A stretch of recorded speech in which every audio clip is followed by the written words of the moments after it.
Okay, Lucas, I'm here in the dark again, reading poetry for you at 4:20 in the morning. Just like if you were living with me, like when I used to live with Jose. So here is another poem that I like, and I mentioned this before, and I just realized, believe it or not, I did not make the connection, the direct connection between I dreamed a dream and the first line of the poem, which says, there was a time when meadow, grove, and stream. And in the movie Les Miserables, well, that's the line that they keep repeating, that Anne Hathaway keeps repeating, there was a time, there was a time, there was a time. So this is actually from this poem, apparently, but I did not see, I just realized that. I just made that connection. Even though this is one of my favorite poems, I don't remember when I saw the movie, I did not make the connection. Okay, well, there it goes.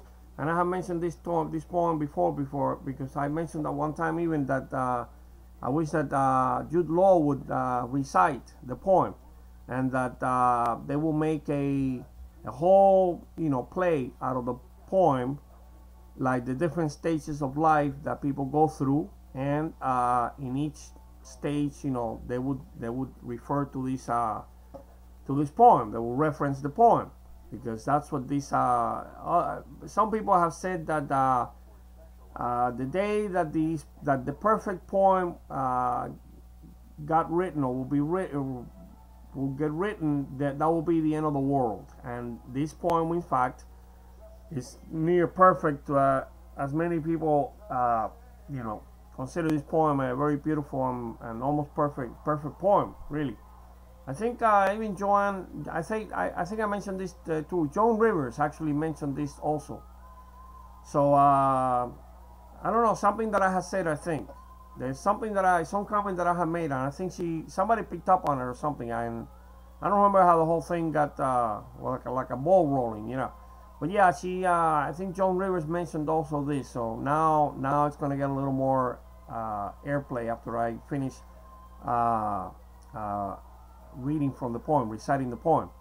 Okay, so and of course this is a movie, Splendor in the Grass, which Natalie Wood did with Warren Beatty, which I love the movie too, and many people, that's one of many people's favorite movie from Natalie Wood. Okay, so yeah, right, that's now I get it. See, now I get it. West Side Story, yeah. Wow. So yeah, now I get it, Lucas. Now I'm beginning to understand. Okay, sometimes a lot of things don't really, gel in my mind until I start talking about it. Yeah, okay. So you're doing West Side Story, huh? I mean West Side. I'm not West Side Story. Based on Romeo and Juliet type of thing. A tragic star-crossed lovers in Venice, California, but it's now being renamed to West Side. Okay, I don't want to take too long about this either. So let me, and now I realize that I'm having problems when I read. But maybe I'm going to make an effort to read without my glasses, because I'm sure that people would rather see me without the glasses, right? But I'm beginning to have problems when my right eye now, I can still see far better, but than my left eye, I think, but it's the opposite. So I got the two things going in opposite direction. In other words, I can still read with my left eye, no problem, but now the right eye, the picture is getting so blurry that it interferes with the complete picture that the brain makes. Obama is just assigned some $100 million or whatever to studying the workings of the brain, and they tell us that the brain, the eyesight, we're able to compensate by making a complete picture. Even if one eye sees worse than the other one, we still get a complete picture. But I guess it gets to a point that one eye is so bad that interferes with the complete picture of the body that the mind makes. And that is also interesting because in my case, for instance, I broke my jaws. So even though I broke my jaws, and if you were to really study my face, by the way, I was watching Niall Horan's and Liam Zane, Madame Tussauds wax sculptures they're making on them, and the whole band of One Direction, and they were like, dissect. I hate to use the word dissect. It sounds awful. Okay, I'm sorry. Hello, Neil and One Direction. But they had all the lines going, on the face because the guy was he took all the measurements. So he wanted to have all the measurements on Neil and, and Liam. But, well, if you were to do the same thing to my face, you would see that one side of my face was affected by the accident that I had when I was 8 years old. So my face is actually skewed to one side. It seems like it's contorting to one side. And in fact, when I get very tense, I feel this contortion so much that it really drives me crazy. Okay, so, but the brain somehow is able to make a complete picture of your face. So in other words, somebody, when they look at my face, they're able to see more or less what I would have looked like without the effect of the accident on my face. Interesting, but that's what they say. The brain somehow compensates, and you're able to see the face of the person the way that the person would have been. But at a certain point, if your face gets too contorted, too atrophied, then it interferes. People start seeing the ugliness, like the elephant man. Okay, I don't want to take too long. I've already been talking for 7 minutes. Lukas, I hope that you're awake at 4:27 in the morning, because I am going through one of my manic periods apparently, and I start getting more insomniac than ever. So I thought I've been pleading to Lukas, and this is for Luke Bracey, just so that the Google and everybody else can pick it up. This is Luke Bracey, the actor of Monte Carlo, so it doesn't get mixed up with anybody else.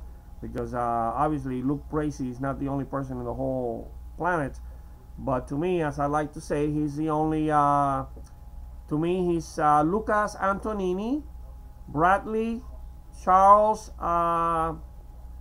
Yeshua, Maria Josep Abracio. So that's only one person that is named like that, and so I named him after that. After I gave him my own unique name, so. There's no way that anybody can possibly mix him up with anybody else for me. So to me, there's only one Lukas, one Luke Bracey, the actor of Monte Carlo. And even though there are other Luke Braceys in the world, and the other guy, very handsome guy, sometimes he shows up when I Google Luke Bracey. There's another handsome guy. There's a couple of them. There's a few of them. One I believe is a sportsman, and he's got something called quota.com or something like that. So he shows up on the Google search. So if Google is searching for me, they will see that it says Luke Bracey, and then they might think that it's somebody else also. Okay, so let me read this poem, because this poem is pretty long actually. So maybe I'm gonna go past 15 minutes. Already I got 8 minutes and 51 seconds, 53, 54. Okay, something else is starting on TV on channel 2. Well, what the heck, I don't have to do I actually, the only reason I want to limit it to 15 minutes is that people tend not to want to watch it. If it's more than, even if it's more than 7 to 10 minutes, people, I think there's a reluctance to even start watching the video. So it can get so long that instead of me reciting a poem or singing, it's more like I am broadcasting a half an hour program. Yeah, okay. So let me see what's on. It's American Heritage Series, religious, but I don't know what they're going to talk about on the American Heritage. Okay, so it's not necessarily about, Jesus 2,000 years ago. This is more on the American heritage of the religion of Christianity, I guess. Okay, and so here there's on the other TV I got Mark Thatcher. It looks like I'm gonna go past 10 minutes. I'm not gonna worry about it. Let me sing. Read this poem to you in the dark, Lukas, because it's your birthday. It's gonna be your 24th birthday, so I feel quite comfortable being with you in the dark. Okay, so I wish I was, man. I wish I were in the dark with you. Okay, so let me not get. I don't want to get too raunchy because that's not the purpose of what I'm doing. This I just want to read this poem to you. Obviously, my singing of "I Dreamed a Dream" has come up several times, connected to Anne Hathaway and I guess a few other people. So I started thinking, what does Lukas? What would he like me to do for him for his birthday? And I've been saying some raunchy things, so it made me think about. I know I have a crazy mind, so my Spanish, English, and German gets mixed up, and I know that in German the word for poetry is Dichtung. So yeah, I'm not gonna. That's all I'm gonna say. That's it. I'm gonna stop right there. Okay. So that's it. I think you can make the connection about what I'm saying. Okay. So it looks like this is gonna go a very long time. You're gonna be in the dark with me for more than 15 minutes, Lukas. Yeah. Okay. So this is from Intimations of Immortality, from Recollection of Early Childhood, from William Wordsworth. So that's one of my favorite poems also, and like I said, the beginning of the line, it says, "There was a time," and that's the line that is repeated in the Les Miserables.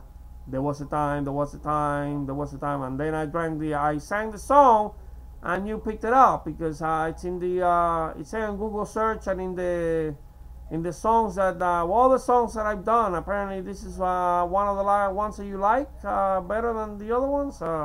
Okay, so let me recite this poem to you. Look, like if we were both of us cannot sleep tonight, just like I used to do with Jose, and I used to read poetry to him sometimes. Yeah, because I used to enjoy reading poetry to him more than he enjoyed listening to me, probably. Okay, hearing me out, but I used to do it. He didn't mind it. He liked it enough, But really, the enjoyment was more mine than his, I think. Okay. And at work, I used to do it too sometimes. When I had a little time, I would start reciting poetry, even in German, or try to sing in German. Okay. Okay. So let me see. I have in mind to do a couple of poems in German that I like. In fact, 2 of them or 3 of them, I think, I had sent to the new Pope when he was elected 8 years ago, Pope Benedict XVI, and this is those poems from Hermann Hesse, etc., are some of my favorites. So I send them to him. I send them. So here's for maybe I'll do something for Pope Francis next or something. Okay, he's been calling all people back to the fold, to the Christian fold, Catholic Church, etc. He's a very humble man, very simple man, very, he took his name Francis because of Saint Francis of Assisi, which is a man of simplicity. He started the Franciscans and everything, and Pope Francis just elected a Franciscan to be the second in the Vatican to do religious whatever, I don't know. Jose Rodriguez, I think his name, from Spain. Yeah, he's a Franciscan. He just picked him. So he's going to be very important in whatever Pope Francis wants to do. And here I am. I'm past 15 minutes, and I have not recited the poem yet. Okay, and I have not seen Mark Thatcher yet. Mark Thatcher on Volver a Amar. Okay. Let me recite this for you. Are you getting sleepy, Lukas? If you were here next to me, Like me and Jose used to sleep next to each other on separate beds. Yeah.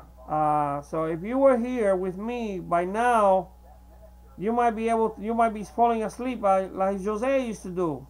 I would start reading to him and then he would fall asleep, and I just went on reading. Okay, so instead of being in insomnia, he was able to put him to sleep. Okay, here it goes. This is a long poem, man, so it's gonna go past 15. Now it's 15 minutes and 14, 15, yeah, past 15 minutes already. It's gonna be over 20 minutes. Thank God that I'm able to do this, because I signed into to YouTube and they let me do more than 15 minutes. Before, they would not let me do more than 15 minutes. And when I started doing this on Flickr, in fact, they would only allow me to do like a minute or two, I think. So some of the songs that I did, like back then when I did a couple of songs for Samuel Coach, the song was, they were truncated, so only a minute or two showed at most, not even 2 minutes. Now I was able, later on, more recently, I was able to load it, to upload it to YouTube. But I did those songs originally from Samuel Coach. For Samuel Coach, before I knew about you, Luke. When I met you at the steps of Sacré-Cœur in the movie Monte Carlo. So there's a connection between you and Samuel Coach, because Samuel Coach is how I somehow it was like the time that you were all filming Monte Carlo. That's when he had the accident. That's when my Samuel Coach became paralyzed, when he had the accident in the show. What's the name of the show? The German show. Okay. I keep talking, and here I am past 20. Let me see, 16 minutes now, and here I'm still talking. Unbelievable. Logorrhea, man, logorrhea. I suffer from logorrhea. Imagine me. I always, I am a conversationalist by temperament. When I'm a loner most of the time, because I like to be by myself. I'm a loner, but then when I get together with somebody, I tend to talk a lot. So it's like logorrhea, non-stop logorrhea. And here I am with broken jaw, so I don't get a chance to do even what I used to enjoy doing, which is when I was not being a loner, I would go to the clubs and places around town, around Miami. I would go and I would start talking to people, because I enjoy doing that. I can just talk and talk and talk, and if somebody gets me talking about my own life, I can just talk for hours. So this is why Jose and I used to talk to each other for many hours, because he loved talking, he loved knowing things about me, and like many people, they want to know things about Cuba and everything else. So I would just talk and talk for hours. I can no longer do that, because now I talk and then I have to rest my jaws. But it's your birthday, so I'm doing all this for your birthday, for your present to you, my gift to you, because what else can I possibly do for you, right? Well, there's a lot of things I would do for you if you wanted me to do it for you. Lukas, I wish I could be your chauffeur or something like that. Yeah, I'll do it. I do it. I love to drive. I've been driving since I was very young. My father, I always tell the story. I was so young that I practically had to sit on my father's laps. Really, it's a joke, but it's true. I was only 14 years old. I had just barely turned 14 when we came from Cuba, and my father immediately, started working. He was the first one to start working immediately. I mean, we got here, and I think he was working in a week or two. He was already working at the factory, and so he bought the car, the Chrysler New Yorker, and that's how I learned to. It was like a 1959 Chrysler New Yorker, and that's how I learned to drive with my dad for like a year. I was only authorized to drive with him, or somebody with a driver's license, I guess. But in my case, it was with him. I learned how to drive with him, so that's how I learned how to drive. And I love to drive. And with Jose, the first year that we met, believe it or not, we put on 25,000 miles on the Hyundai that I have mentioned so many times. It was a 1987 Hyundai Excel. It was a blue car, beautiful 5-door hatchback with a sunroof. and we just drove around from one end of Florida to another to the other, because I'm up and down the coast to the Keys and up to St. Augustine, across the state. We went to Disney World. We went everywhere. And the first year that we met, we put on 25,000 miles of the car. I had never driven so many miles because we enjoyed each other's company so much. We just wanted to be, with each other all the time. So that was one way. We were Jose had the same temperament as me. We're explorers. We like to explore, So we just spend the time just driving around, just exploring the state of Florida. And then on top of that, showing Jose, he was new here, so everything that I had seen, that I knew about, and that I liked about Florida, I wanted to show it to him. So we went down to the Keys, and we went to St. Augustine, and up and down the coast, and we went through all the byways. We didn't always take the main roads. We enjoyed going through all the byways, something that even my mother and my sister do not enjoy doing so much, because they start getting the idea that we're lost. And even when I'm lost, I don't care. I enjoy exploring, and if I get lost, I find my way out again. So, but with Jose, I could do it. So we took a lot of the less known roads, even when. So yeah, we drove a lot, and I like driving. This is gonna be a long video. This is gonna be the longest video that I do for you, Lukas, in the dark at 4:42 in the morning for your birthday, because you're gonna be 24 years old. So I wanted to do something special for you. And do not forget that I have said to you many times, I have pleaded to you to go meet my mother, because I would have loved to see her reaction when she sees you for the first time, before more time goes on, and she starts realizing what I'm doing, and she starts knowing, she realizes that I'm trying to get you to meet her, because I wanted to see the reaction on her face when she meets you, for the reasons that I have mentioned before. But the longer that you take not doing this, eventually she's gonna know that I have said all these things, and by the time she meets you, it will not be the same, because it will no longer be a surprise. It won't be the same kind of surprise. And I have pleaded to you to go see my cousin Piero Delgado. Okay, he could possibly take you to my mother. And I mentioned also Jackie NBC 6, because she knows she's in the news business, and Mika Dejano. They all know where my mother lives, even Luis Miguel. So I thought maybe one of these guys can, not because they know my mother directly, but they know where she lives, more or less. So I thought any of these guys could possibly take Lukas to see my mother. And obviously none of them will be able to go in the house with a camera probably, but at least my cousin Piero, he would be able to do it if he wanted to. So that's why I have pleaded to you many times, see if you can get together with my cousin Piero, because this is something that I have mentioned to you many times before. I don't know who my grandfather was. Nobody seems to be able to tell me who my grandfather was. Nobody wants to talk about it.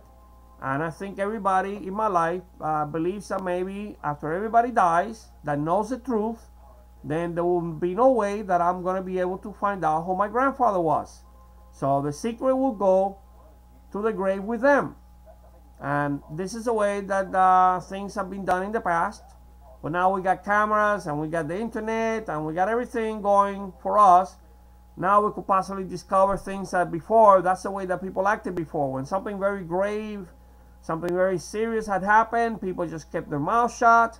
Nobody would talk about it, and eventually, the future generation will never find out what really happened, and you assume that the person was born in the family that they thought that they said that they were born into, and nobody will know anything any better for it.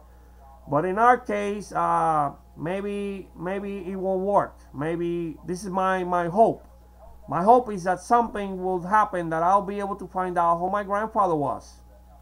And one way will be for you to go see my mother. I thought if my cousin Piero, you're able to talk to him, he works in Miami, okay? Then maybe he finally will agree to take you to see my mother. I want to see this. I want to see the picture. I want to see the reaction on her face when she sees you. Okay, so I'm trying to do something special for you, Luke. Like you were my brother, man, you know?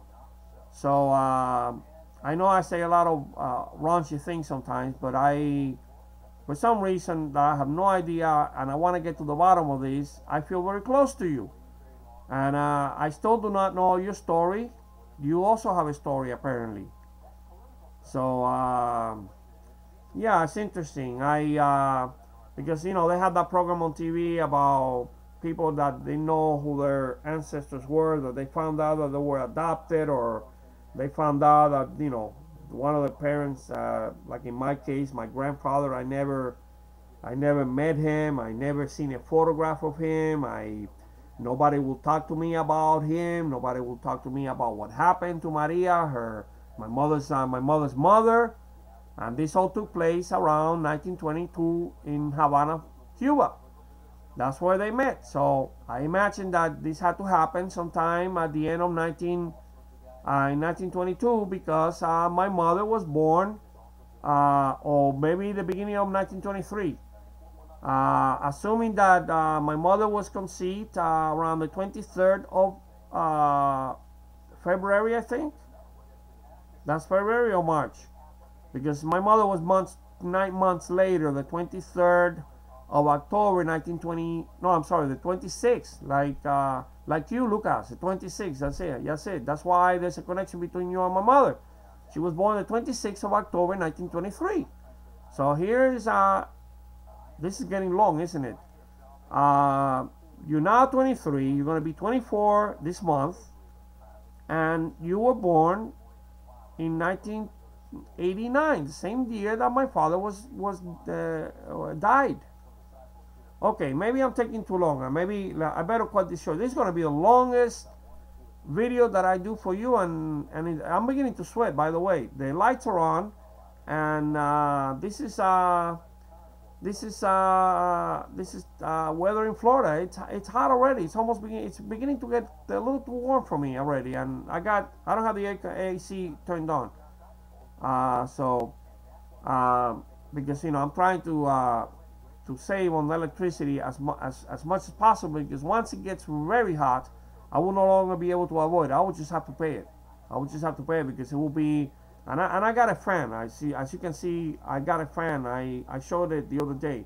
I got a fan because at least it gives you the illusion of air blowing over you that keeps you cooler. Okay, so but yeah, the lights here, because I got the lights so I can be seen a little better, even though I'm in the dark.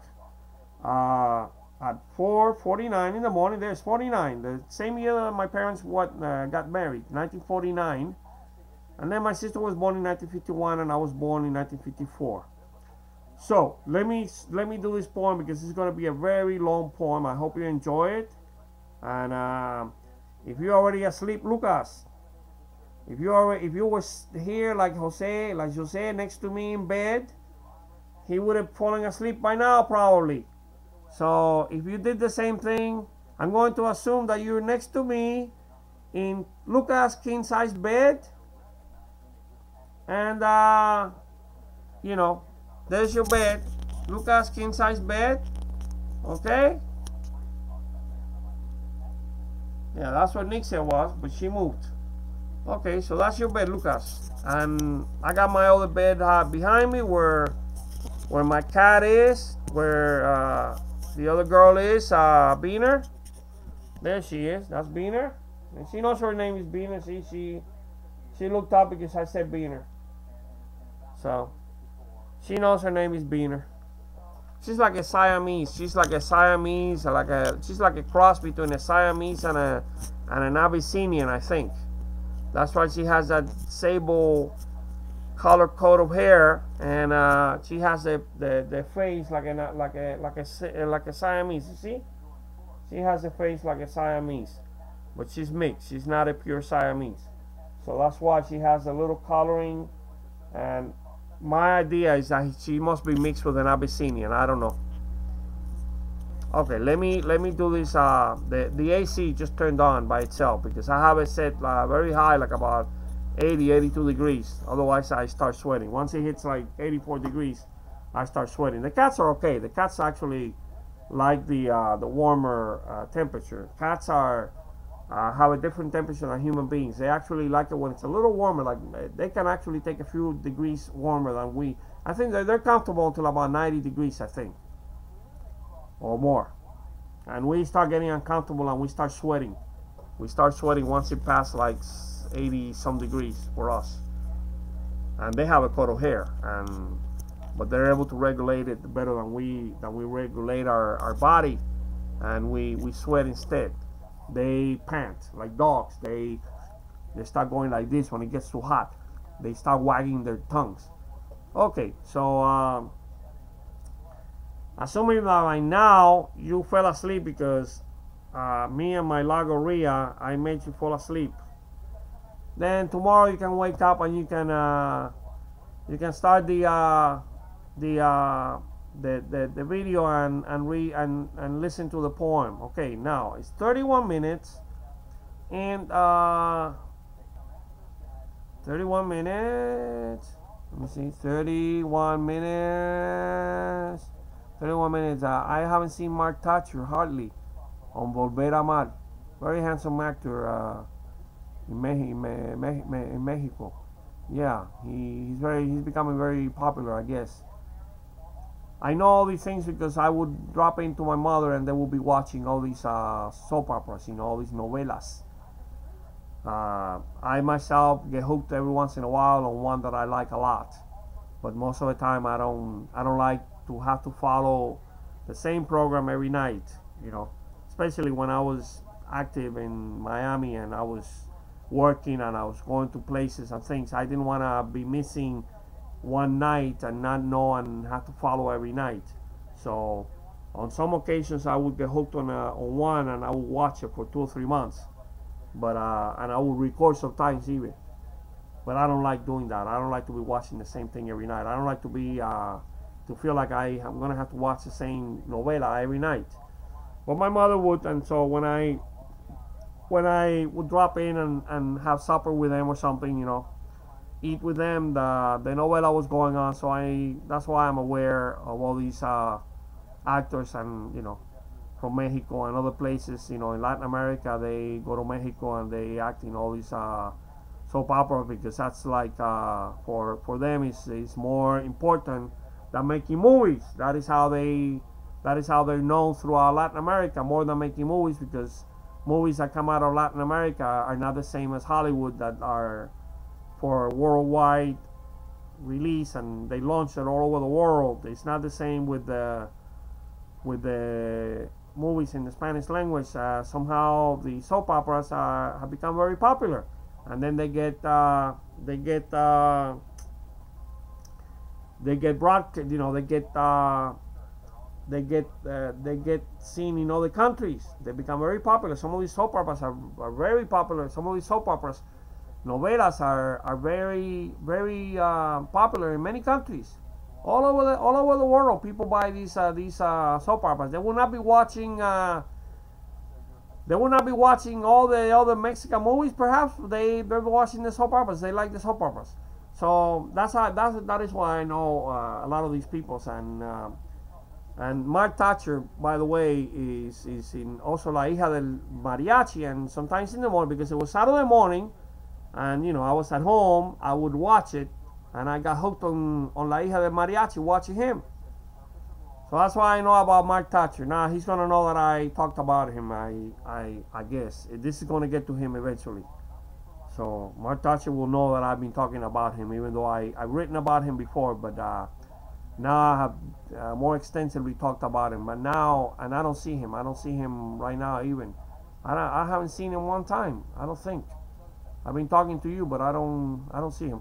Okay, if I see him while I'm reading the poem, then I'm going to point the camera to the screen. Okay, it's 34 minutes. So here I go. Finally, I'm going to finally read the poem. Okay. There was a time. No, that's the movie Les Miserables. This is from the poem from William Wordsworth. Intimations of Immortality, from a collection of early childhood, which made it into the movie A Splendor in the Grass.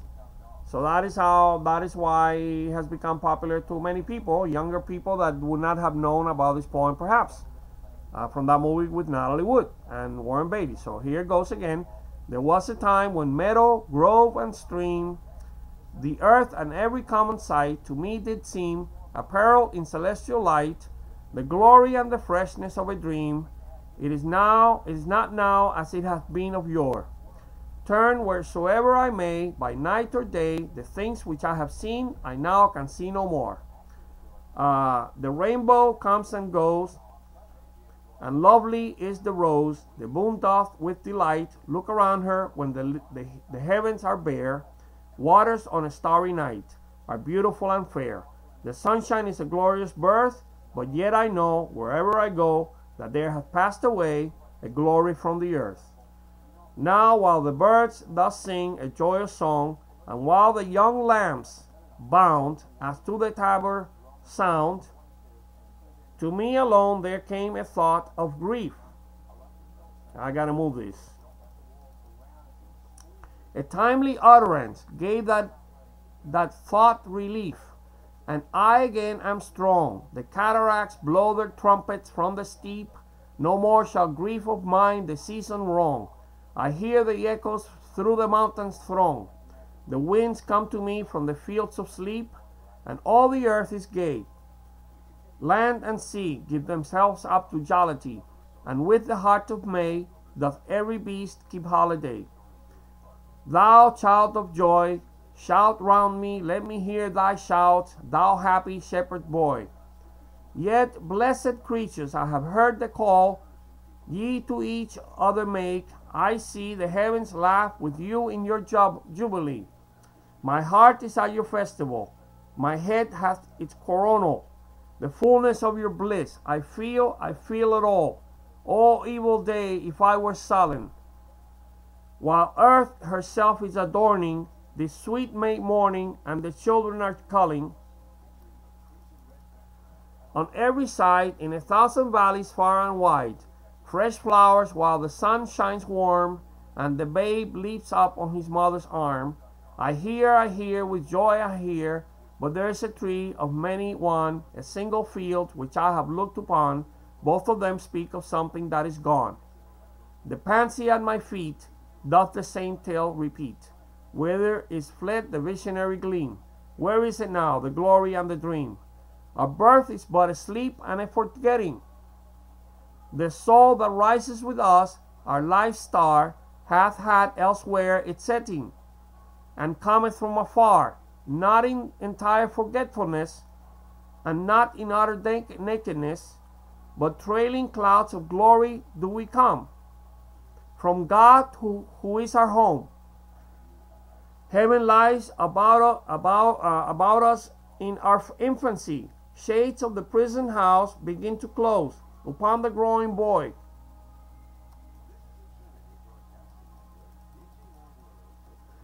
But he beholds the light, and whence it flows, he sees it in his joy.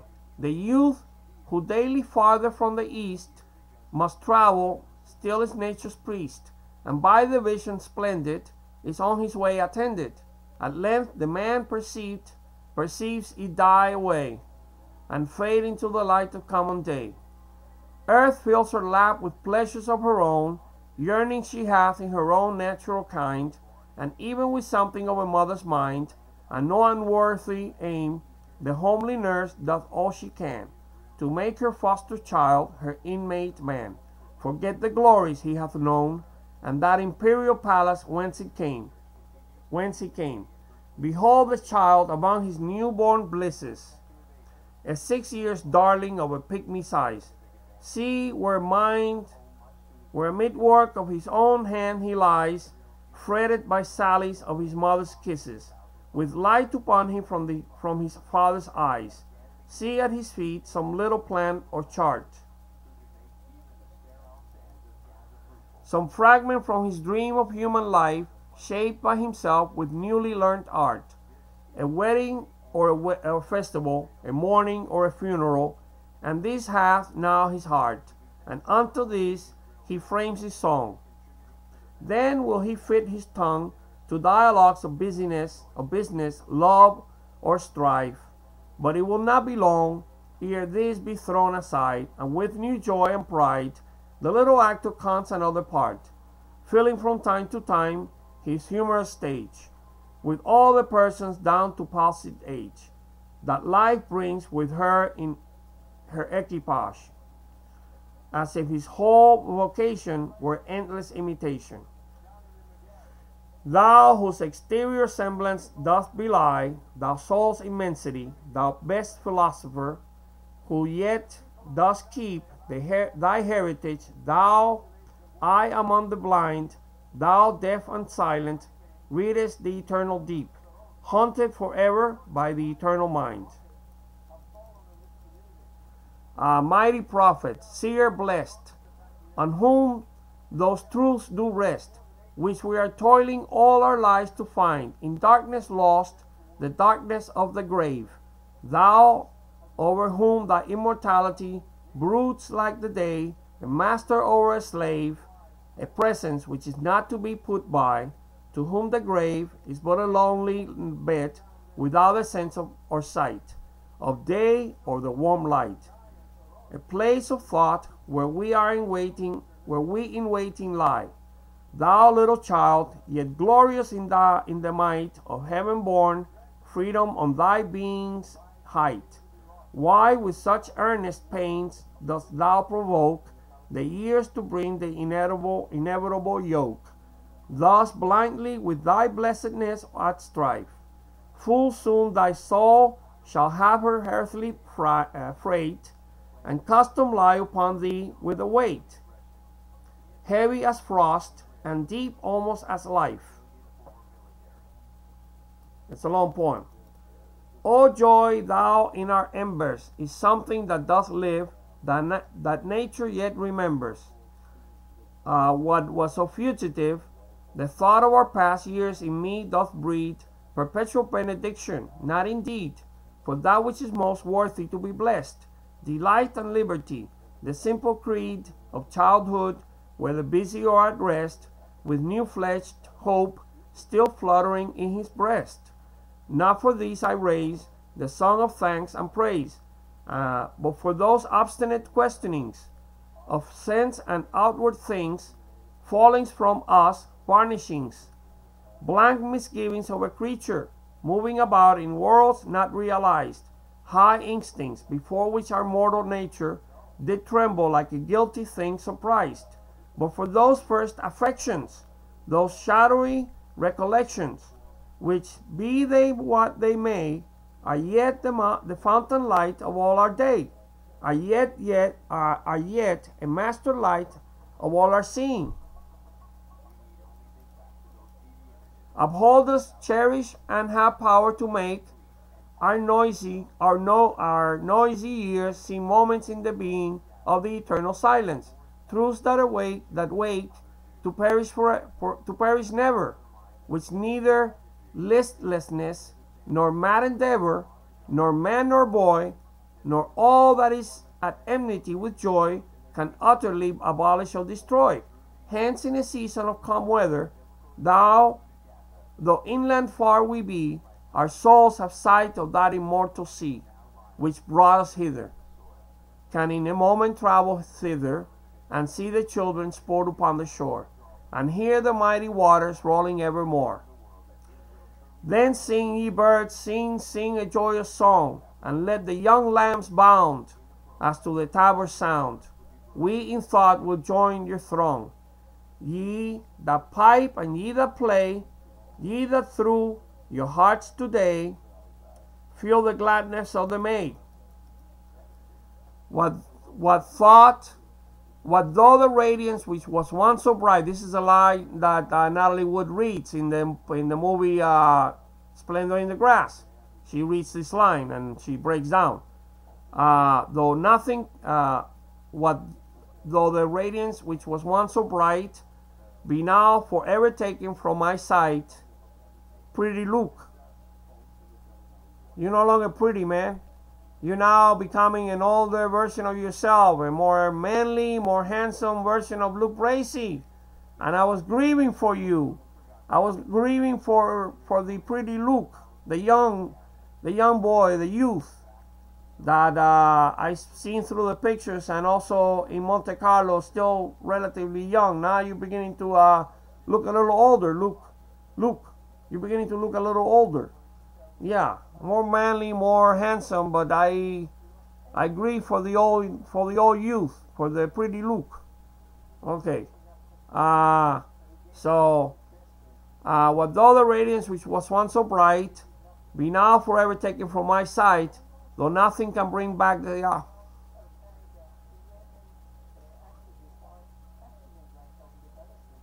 hour of splendor in the grass, of glory in the flower, we will grieve not, rather find strength in what remains behind, in the primal sympathy, which having been must ever be, in the soothing thoughts that spring out of human suffering, in the faith that looks through death, in years that bring the philosophic mind, and all ye fountains, meadows, hills, and groves, forebode not any severing of our loves.